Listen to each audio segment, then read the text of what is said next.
Hello friends, Bigg Boss season 8 లో ఇప్పుడు మనకి టాస్క్లు జరుగుతున్నాయి కదా. ఈ టాస్క్ లో ఏం జరిగాయి, అలానే ఓటింగ్ ఎలా ఉంది అనేది కూడా చూద్దాం. ఫస్ట్ గా చూస్తే టాస్క్ లో అయితే 3 క్లాన్స్ అయితే ఉంటాయన్నమాట. 3 క్లాన్స్ 3 టీమ్స్, అంటే ఇప్పుడు నిఖిల్ వాళ్ళ టీం, అలానే నైనిక టీం, అలానే యష్మి టీం అన్నమాట.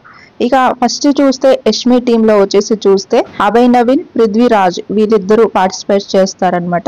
నైనిక టీం నుంచి చూస్తే సీత, అలానే నబీల్ అన్నమాట.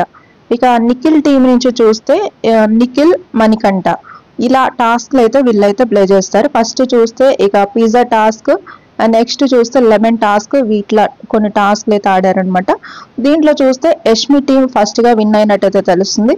ఇక ఆ తర్వాత చూస్తే నైనిక టీం నుంచి కూడా విన్ అయినట్టయితే తెలుస్తుంది అనమాట. ఇప్పుడు ఓడిపోయిన వాళ్ళు ఎవరైతే ఉంటారో వాళ్ళకి ఇప్పుడు ఈ రేషన్ అనేది ఉండదని అయితే తెలుస్తుంది అనమాట. చాలా షాకింగ్ గా అయితే ఉంది. రేషన్ ఇలా టాస్క్లు విన్ అయిన తర్వాత రావడం అనేది మాత్రం చాలా షాకింగ్ అనిపిస్తుంది. గెలవని వాళ్ళకి ఏమీ ఉండదు అనమాట. ఇలా అయితే టాస్క్లు ఉంటాయి, ఇంకా చాలా జరిగినట్టు కూడా తెలుస్తుంది. మళ్ళీ నాకు ఇంకా ఏదైనా అప్డేట్ ఉంటే మళ్ళీ అప్డేట్ చేస్తాను. అలానే సీతాకైతే మాత్రం ఇంజురీ అయినట్టయితే మనకైతే న్యూస్ వస్తుంది. నేను ఆల్రెడీ ఒక వీడియోలో చెప్పాను. ఇక ఓటింగ్ ఎలా ఉందో ఒకసారి చూద్దాం. ఫస్ట్ ప్లేస్ లో చూస్తే ఈ నిఖిల్ ఉన్నాడు, 24% ఓటింగ్ వస్తుంటే సెకండ్ ప్లేస్ లో విష్ణుప్రియ 20% ఓటింగ్ వస్తుంది. మణికంఠకి 13% ఓటింగ్ వస్తుంటే శేఖర్ భాషకి 10% ఓటింగ్ వస్తుంది. అలానే నైనిక చూస్తే 8% ఓటింగ్ వస్తుంటే ఆదిత్య హోమ్ కి 8% ఓటింగ్. ఆ తర్వాత సీతాకి 7% ఓటింగ్ ఉంటే పృథ్వీరాజ్ కూడా 7% ఓటింగ్.